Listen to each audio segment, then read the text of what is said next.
Assalamualaikum warahmatullahi wabarakatuh. Gimana kabarnya anak-anak pada hari ini? Mudah-mudahan masih diberikan kesehatan dan juga kenikmatan oleh Allah Subhanahu wa taala dan juga Tuhan Yang Maha Esa. Yang dimana pada materi yang kemarin kita membahas terkait flora fauna baik di dunia ataupun di Indonesia. Maka dari itu, ada nggak yang ingin anak-anak Bapak tanyakan terkait materi yang kemarin gitu pada mata pelajaran geografi? Dan adapun pada hari ini juga dan beberapa pertemuan ke depan itu masih akan diajarkan oleh Bapak. Dan untuk anak-anak sekalian, jika ada yang ditanyakan terkait materi yang kemarin, dapat langsung dikontak melalui WA Bapak, terus bisa ke Instagram ataupun ke email seperti itu. Dan pada materi geografi yang akan dibawakan pada hari ini, yakni terkait klasifikasi sumber daya alam. Ada yang tahu nggak arti dari klasifikasi itu apa? Namun sebelum ke sana, Bapak ingin anak-anak Bapak berdoa terlebih dahulu karena kita sebagai manusia harus ikhtiar, yakni usaha dan berdoa. Yang dimana kita dalam usahanya kita belajar, dan dalam berdoanya kita memanjatkan puji serta syukur ataupun keinginan anak-anak Bapak sekalian sehingga nantinya bisa tercapai. Amin. Amin. Nah, maka dari itu, sebelum memulai pada pelajaran, Bapak meminta kepada anak-anak Bapak sekalian bisa untuk menjeda video ini terlebih dahulu.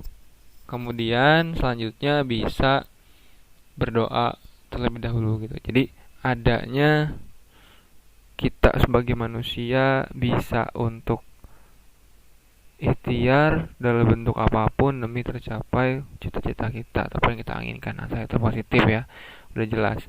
Oke, silakan jeda terlebih dahulu. Jika sudah dijeda maka bisa di play kembali. Oke, sekarang kita masuk kepada klasifikasi sumber daya. Apa sih yang dimaksud dengan klasifikasi? Dan juga apa sih yang dimaksud dengan sumber daya? Nah, di sini tuh ada penjelasannya. Sumber daya ini merupakan suatu pemanfaatan yang dilakukan oleh manusia terhadap kondisi yang ada di wilayahnya atau di atas permukaan bumi. Dan setiap hal yang memang dapat dimanfaatkan oleh manusia sebagaimana mestinya, sebaik mana mungkin dan tidak merusak, itu akan menjadi sumber daya dan akan menimbulkan potensi untuk memenuhi kebutuhan manusia tersebut. Jika menimbulkan kerusakan akan menyebabkan bencana. Oke, sekarang klasifikasi sumber daya. Tadi kita baru masuk kepada penjelasan apa itu sumber daya, dan sekarang kita masuk klasifikasi. Apa sih arti dari klasifikasi? Arti dari klasifikasi ini merupakan suatu pembagian ataupun penggolongan yang dimana dari klasifikasi dapat kita kerucutkan kembali terhadap sumber daya alam, sumber daya manusia, sumber daya buatan. Nah, tiga sumber daya ini memiliki jenis yang memang dapat dimanfaatkan oleh manusia seperti itu.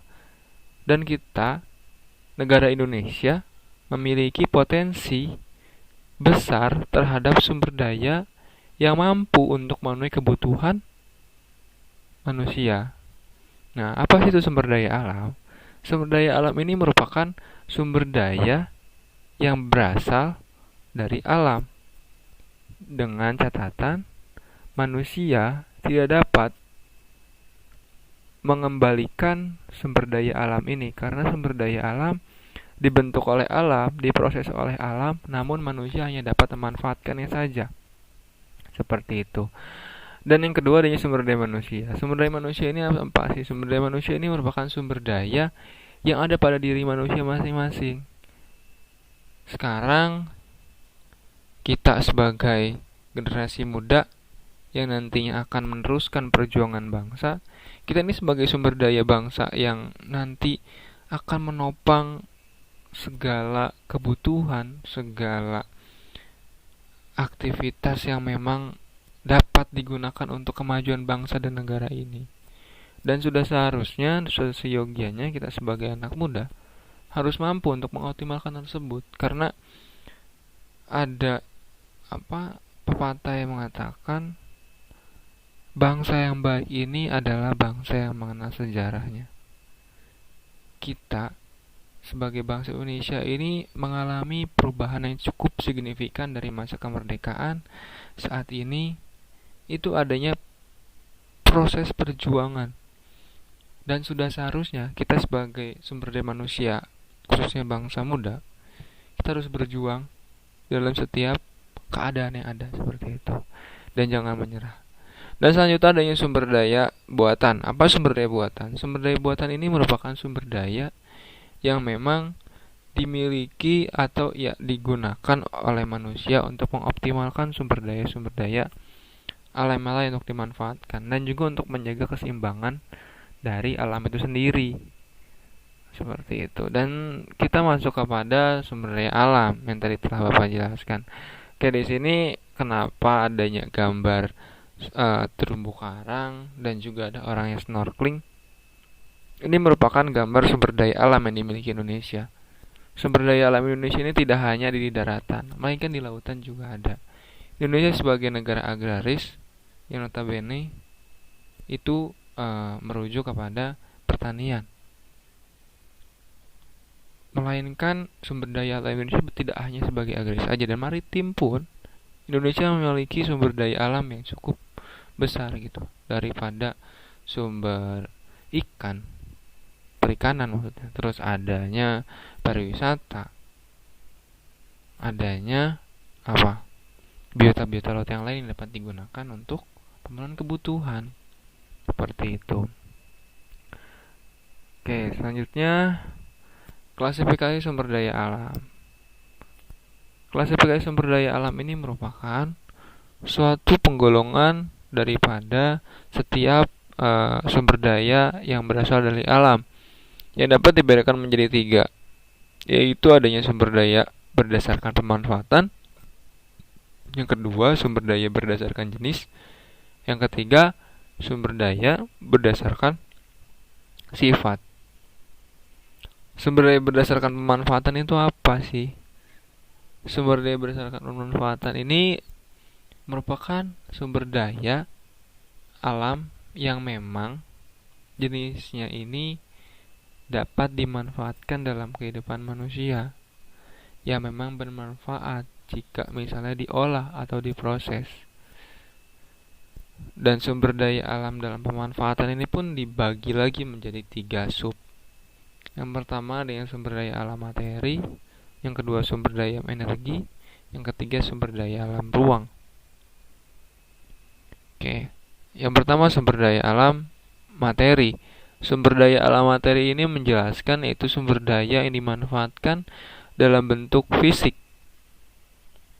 Jadi di sini adanya garis bawah yaitu materi.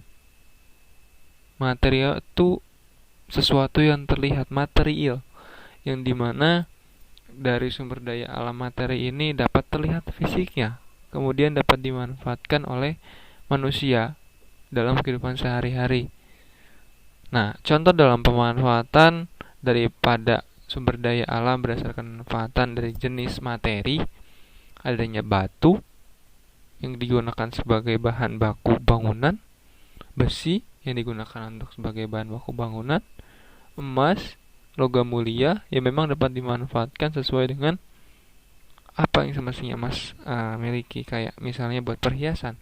Nah, kayu dapat dimanfaatkan sebagai bangunan rumah untuk penyokongnya. Dan selanjutnya serat kapas. Serat kapas ini untuk apa? Untuk pembuatan baju, salah satunya. Baju yang anak-anak Bapak gunakan, baju yang Bapak gunakan saat ini ada serat kapas yang memang digunakan dalam produksi bahan bakunya. Seperti itu. Jika dalam sumber daya alam pemanfaatan pada subnya yaitu cirinya sumber daya materi. Nah, selanjutnya adanya sumber daya alam energi. Sumber daya alam energi ini merupakan sumber daya alam yang memang dimanfaatkan energinya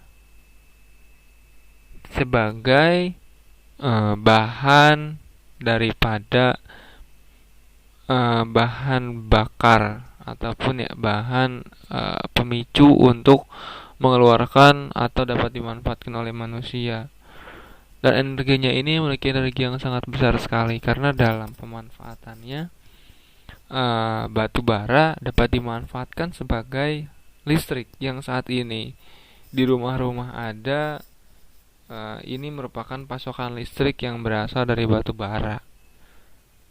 Nah, tepatnya di mana? Tempatnya ini di pembangkit listrik tenaga uap. Itu ada bahan bakarnya yang memang dari gas bumi. Ada yang memang dari batu bara, ada yang dari gas bumi. Seperti itu. Jadi gas bumi ini sendiri bermanfaat, dan gas bumi ini sendiri merupakan suatu energi yang cukup besar yang dapat dimanfaatkan sebagai listrik dari manusia ataupun masyarakat Indonesia.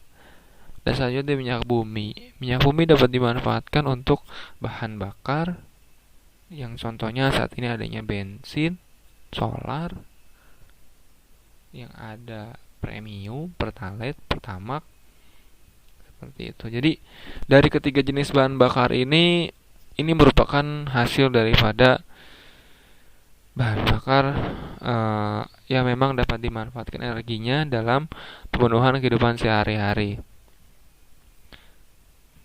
Karena dari bahan bakar ini memiliki energi yang memang nanti dapat dimanfaatkan oleh manusia. Dan selanjutnya adanya sumber daya alam ruang. Sumber daya alam ruang ini apa sih? Sumber daya alam ruang ini merupakan sumber daya yang memang memiliki fungsi dari setiap tempatnya yang ada di permukaan bumi. Geografi itu identik dengan wilayah, kewilayahan. Nah, jika misalnya dalam geografi itu Bapak analogikan seperti ini. Anak-anak mengetahui letak dari SMA 3 Kota Tasikmalaya dan adanya tahapan sebelum menjadi SMA 3. Nah, itu apa? Adanya ruang kelas. Nah, ruang kelas ini jika disatukan, ruang kelas 10, ruang kelas 11, ruang kelas 12, ruang guru, ruang perpustakaan, dan ruang-ruang sebagainya disatukan dan memiliki fungsi. Setelah adanya fungsi, maka akan muncul apa? Yaitu kewilayahan, yang dimana secara sederhananya seperti itu contoh daripada keruangan dan kewilayahan, sehingga arti kewilayahan ini secara sempitnya gabungan dari setiap ruang. Nah, seperti itu. Nah, dalam pemanfaatan ini sendiri di permukaan bumi, kita pasti adanya ruang-ruang yang dapat dimanfaatkan. Nah, contohnya dalam sumber daya alam pun ada. Ya, ruangnya sebagai lahan pertanian untuk menanam sawah, membuat budidaya, peternakan dan sebagainya. Dan yang kedua ini taman bermain. Jika misalkan kita melihat kota-kota besar, pasti adanya taman bermain yang memang itu dapat digunakan sebagai sarana rekreasi daripada masyarakat yang ada di kota tersebut. Dan selanjutnya adanya ruang terbuka hijau atau RTH, yang dimana RTH ini merupakan ruang terbuka hijau yang harusnya dialokasikan oleh pemerintah secara baiknya sekitar kurang lebihnya 30%. Ini sudah ada di undang-undang, dan ini pun akan digunakan atau memiliki tujuan untuk menyerap daripada polusi yang ada di kota tersebut. Nah, sehingga dalam pemanfaatannya ruang terbuka hijau ini sangat penting, dan juga ini menjadi sumber daya ruang. Karena hakikatnya di permukaan bumi, jika semakin luas suatu ruang dalam pemanfaatan, maka akan semakin optimal. Melainkan jika ruang di permukaan bumi semakin sempit, maka pemanfaatan ruang ini akan semakin sulit dan menyebabkan harga-harga meroket tinggi atau mahal. Karena saat ini dapat dibedakan oleh anak bapak sekalian, harga luas dari suatu lahan di perkotaan dan pedesaan itu sangatlah memiliki bias ataupun ya berbeda gitu.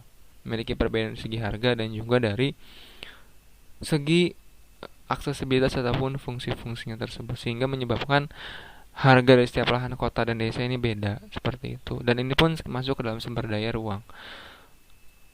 Oke, selanjutnya tadi kita telah membahas berdasarkan pemanfaatan. Nah, sekarang kita akan membahas sumber daya alam berdasarkan jenis. Sumber daya alam berdasarkan jenis ini dibagi menjadi dua.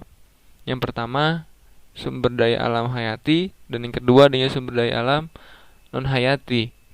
Nah, apa sih yang maksud dengan sumber daya alam hayati? Sumber daya alam hayati ini merupakan sumber daya yang berasal dari tumbuh-tumbuhan yang memang dapat digunakan oleh manusia. Jika kita melihat sumber daya alam di Indonesia sebagai negara tropis yang memiliki berbagai jenis macam dari sayur-sayuran yang ditanam oleh masyarakat Indonesia. Dan Indonesia pun terkenal sebagai negara agraris. Betul sekali. Ini pun ya adanya biodiversity ataupun keanekaragaman hayati yang saat kemarin telah kita bahas gitu, dari flora fauna Indonesia yang dapat dimanfaatkan. Dan ini ada salah satunya yaitu sayur dan buah. Nah, sayur dan buah ini termasuk dalam sumber daya hayati yang memang berasal di tumbuh-tumbuhan. Ya, ada jeruk untuk vitamin C, ada tomat untuk kesehatan mata ataupun dan lain-lain, dan ada wortel buat mata. Terus ya masih banyak lagi lah yang memang itu bermanfaat bagi tubuh kita sebagai manusia. Oke, selanjutnya ada sumber daya hewani yang berasal dari hewan, dan sumber daya hewani ini sendiri di Indonesia cukup banyak. Dan jika misalkan kemarin pas kurban itu kan adanya pemotongan sapi, kambing yang memang ini menjadi bentuk daripada nilai religiusitas dari umat Islam. Dan jika kita melihat dalam sisi sumber daya, ya banyak peternakan sapi, peternakan kambing, peternakan bebek, ayam, dan ikan, budidaya tambak ikan dan sebagainya itu banyak di Indonesia. Dan kualitas daripada sumber daya hewani dari Indonesia pun tidak kalah jauh dari sumber daya hewani dari negara luar seperti itu. Jika konteks ini kita membahas terkait sumber daya hewani, dan di sini adanya sumber daya hewani yaitu daging. Dan perlu anak-anak ketahui, ini merupakan daging sapi, yaitu daging sapi Wagyu A5 yang memiliki harga cukup tinggi ya untuk daging sapi ini. Dan ini pun berasal dari Jepang. Dan jika kita melihat sumber daya hewani dari Indonesia, ini menurut Bapak memiliki kesamaan dalam kualitas gitu. Jadi barang berasal dari Indonesia maupun barang dari luar negeri ya sama-sama aja memiliki fungsi yang sama, namun ada perbedaan kualitas. Dan adanya sering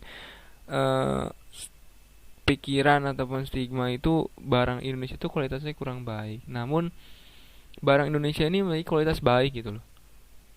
Banyak daging-daging hasil dari peternakan Indonesia diekspor keluar dan memiliki kualitas yang baik. Dan terkadang barang yang dari luar tuh merupakan barang dari Indonesia. Seperti contohnya baju, yang memang baju merek brand A, ya Bapak nggak bisa sebut mereknya, takut endorse gitu kan. Jadi daripada merek A tersebut dijual dari luar negeri ke Indonesia dengan harga yang sangat mahal. Begitu barang tersebut dilihat daripada bahan bakunya ini berasal dari Indonesia loh, maka secara tidak langsung Indonesia ini memiliki kekayaan yang cukup melimpah dan juga memiliki kualitas yang baik. Seperti itu.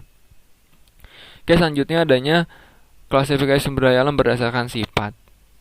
Nah, jika misalkan klasifikasi sumber daya berdasarkan sifat ini merujuk kepada proses pembentukan ataupun sifat yang dimiliki oleh sumber daya alam ini seperti apa.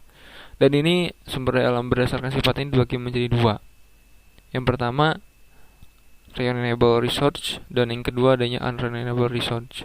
Nah, renewable resource ini merupakan sumber daya alam yang dapat diperbarui, dan sebaliknya unrenewable resource ini merupakan sumber daya alam yang tidak dapat diperbarui. Nah, sumber daya alam yang memang dapat diperbarui dalam pemanfaatan berdasarkan sifatnya ini ada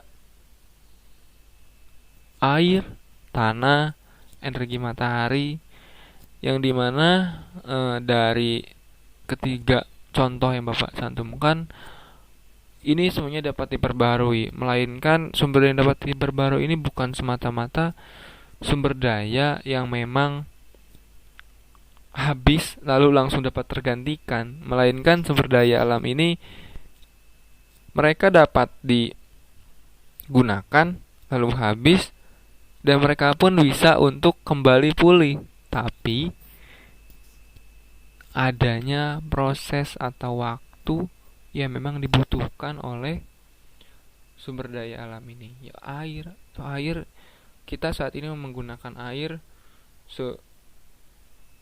sebebas mungkin, sebanyak mungkin, apalagi senikmatnya gitu loh, nggak ada batasan. Dan kita perlu ketahui bahwa air ini memiliki proses yang cukup panjang, apalagi air yang kita gunakan dalam kehidupan sehari-hari untuk minum, untuk makan, untuk MCK.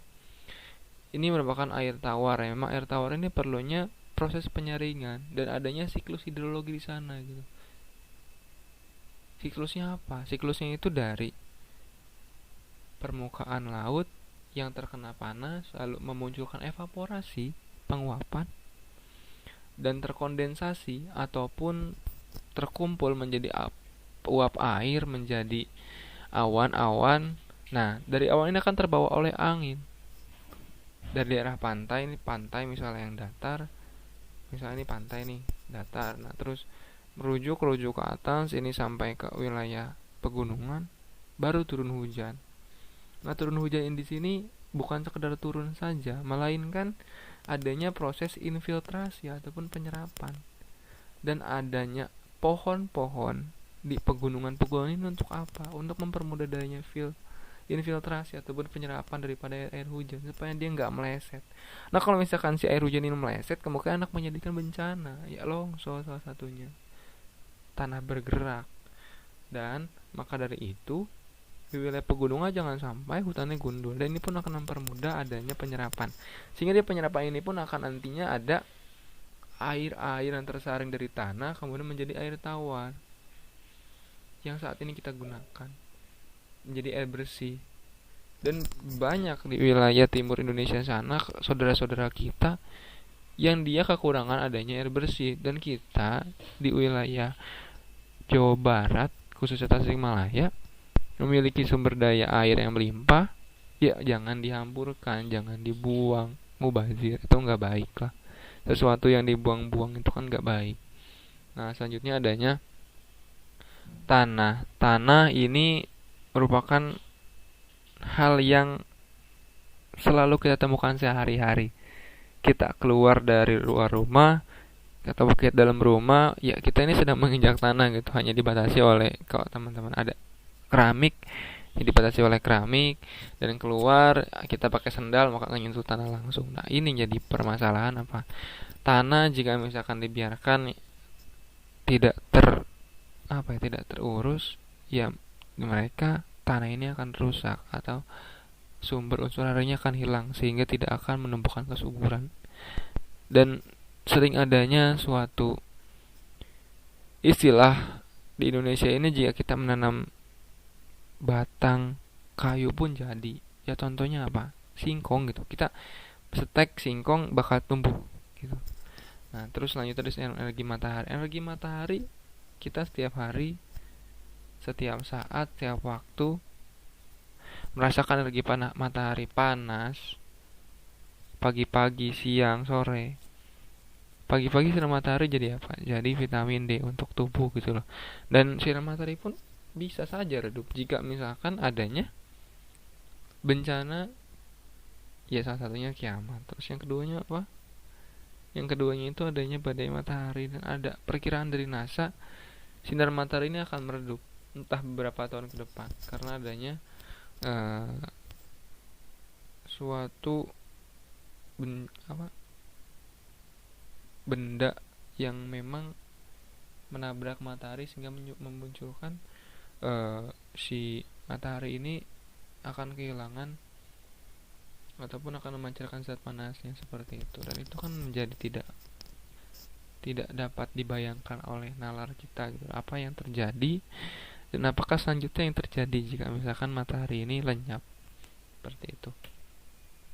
Dan selanjutnya adanya unrenewable resource ataupun sumber daya alam yang dapat diperbarui, karena sumber daya alam ini berasal dari fosil, dari proses alami yang memang memiliki proses yang sangat panjang sehingga menyebabkan untuk terjadi kembali pada beberapa tahun ke depan, pada beberapa ratus tahun ke depan, pada beberapa abad ke depan akan sangat sulit seperti itu. Oke, contohnya di klasifikasi sumber daya alam yang tidak dapat diperbarui adanya titanium, bauksit, dan uranium. Nah, untuk di Indonesia sendiri dari ketiga jenis ini ada yang tersebar di wilayah Indonesia seperti itu. Contohnya ada uranium. Uranium ini merupakan bahan dasar dari nuklir, yang dimana uranium ini sendiri memiliki harga yang sangat mahal dan juga memiliki potensi untuk bahan baku dari nuklir seperti itu. Oke, selanjutnya terkait dengan sumber daya manusia. Nah, sumber daya manusia ini jika misalkan anak Bapak melihat daripada gambar yang telah tersedia. Oke, maaf. Nah, di sini tuh adanya human resource ataupun sumber daya manusia. Sumber daya manusia di suatu wilayah ini akan mampu terorganisir dengan baik jika para manusianya ataupun para masyarakatnya mampu untuk melihat kondisi yang memang ada di wilayahnya sehingga mampu untuk mengoptimalkan hal tersebut seperti itu. Dan yang pertama daripada sumber daya manusia ini adanya suatu manajemen. Manajemen ini merupakan suatu proses ataupun suatu kegiatan untuk mengatur, dan manajemen ini merupakan suatu secara etimologi gabungan daripada mana yang tim manusia. Nah, dan setelah itu dari manajemen yang telah manusia lakukan ataupun controlling lah lebih sederhananya, nah akan memunculkan skill ataupun ya kemampuan. Dan dari kemampuan ini manusia ini sendiri dapat diperoleh daripada pendidikan yang mereka tempuh seperti itu. Nah, selanjutnya akan ke hiring. Nah, setelah hiring akan masuk ke ability daripada kelebihan ataupun ya bakat lah seperti itu yang memang mereka miliki, dan setelah adanya ability maka langsung masuk ke karir.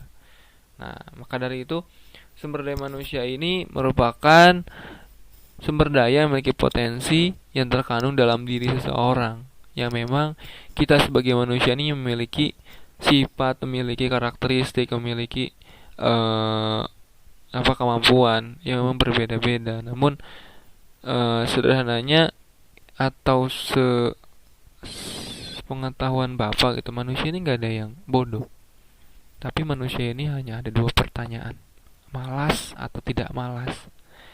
Jika manusia ini tidak malas, mereka akan berusaha semaksimal mungkin untuk mencapai apa yang mereka inginkan. Dan jika manusia ini malas, sebaliknya seperti itu. Oke, di sini kita akan lanjut pada klasifikasi sumber daya alam manusia. Nah, dalam klasifikasi sumber daya manusia ini sendiri merujuk kepada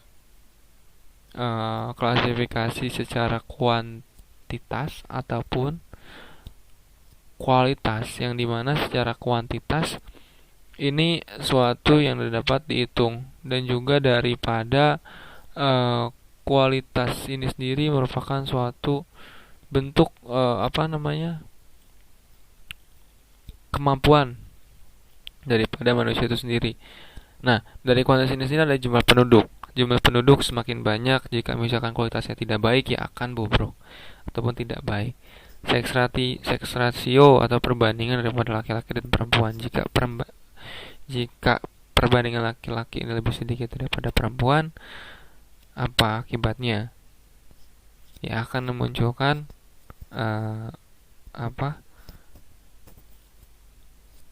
konflik ataupun ya kesenjangan gitu.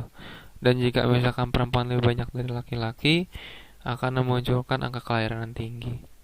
Ya jika tadi perempuan lebih sedikit dari laki-laki, ya tadi konflik. Jika perempuan yang lebih banyak, angka kelahiran tinggi. Angkatan kerja jika banyak tapi tidak produktif, angkatan kerja itu merupakan angkatan di mana manusia ini dalam usia-usia produktif, sehingga angkatan kerja ini dapat dinyatakan jika banyak ya baik, jika sedikit ya pengangguran ya tidak baik, itu akan menjadi beban negara. Dan selanjutnya kualitas, jika dalam kuantitas ini semuanya positif, kualitasnya negatif, tidak akan bisa mampu untuk mencapai tujuan dari negara, atau tidak akan mampu mencapai sumber daya manusia yang efektif, yang optimal. Sehingga keduanya harus beriringan. Untuk manusia yang memiliki tingkat pendidikan tinggi, melainkan dalam moral ini sedikit, ya mereka akan menjadi seperti orang-orang yang tidak memiliki hati ataupun tidak mempedulikan orang lain sesuai dengan sesuai dengan hakikatnya, sehingga mereka melaksanakan korupsi. Dan saat ini pun orang-orang yang saat ini duduk di kursi pemerintahan, jika mereka melaksanakan korupsi atau ya menggunakan hal yang tidak semestinya digunakan, kan secara kualitas moral mereka kan buruk gitu. Secara keahlian mereka memiliki keahlian lebih, mereka memiliki kapasitas pendidikan lebih, namun secara definisi moralnya mereka tidak ada, sehingga menyebabkan adanya KKN atau korupsi, kolusi, dan nepotisme seperti itu. Ini tidak boleh dicontoh, dan juga ini tidak menjadi hal yang baik seperti itu. Ini dapat menjadi evaluasi buat kita semua. Dan selanjutnya terkait dengan sumber daya alam buatan. Sumber daya alam buatan ini apa? Sumber daya alam buatan ini merupakan sumber daya yang memang tadi dibuat untuk keseimbangan alam ini sendiri. Dan contohnya ada waduk dibuat untuk mengoptimalkan daripada sumber daya air. Sungai yang memang dibendung kemudian dibuat menjadi suatu tempat untuk mengalirkan listrik ataupun apapun bagi masyarakat. Nah, selanjutnya ada hutan buatan. Hutan buatan ini merupakan suatu tempat yang memang ada di perkotaan ataupun di daerah-daerah kota yang memiliki lahan kecil, melainkan ingin mempunyai udara sejuk atau baik, sehingga masyarakat dapat main ke sana dan mampu untuk menikmati suasana alam dalam perkotaan seperti itu. Oke, selanjutnya gue punya oleh-oleh buat anak-anak sekalian terkait dengan tugas kelompok. Nah, tugas kelompok ini sendiri tolong buat clipping dengan tema sumber daya alam di Indonesia. Selanjutnya dibuat pada kertas karton, dan semuanya dibuat menjadi 4-5 kelompok, dibuat sekreatif mungkin, dan dapat dikirimkan ke email Bapak melalui izatmika@gmail.com pada tanggal 24 Oktober 2001 maksimal. Oke, selanjutnya sampai di akhir. Terima kasih atas perhatiannya dari seluruh anak-anak Bapak sekalian. Semoga dari ilmu yang telah Bapak sampaikan dapat dipahami dan dapat dimengerti, dan jika ada yang ditanyakan, silakan tanyakan melalui kontak WA ataupun email dan juga DM melalui IG. Terima kasih. Tetap semangat, tetap belajar. Kita sebagai generasi Indonesia tetap berjuang, harus dapat membanggakan bagi bangsa dan negara yang memang akan menjunjung nilai tinggi kebinekaan, yaitu Bhinneka Tunggal Ika, dan kita pun harus selalu semangat berjuang tetap mempertahankan Indonesia. Terima kasih. Terus bermimpi, terus belajar, dan jangan menyerah. Bapak akhiri, semoga tugasnya dapat dimengerti, dan jika tidak dapat dimengerti silakan tanyakan. Oke. Terima kasih. Wassalamualaikum warahmatullahi wabarakatuh.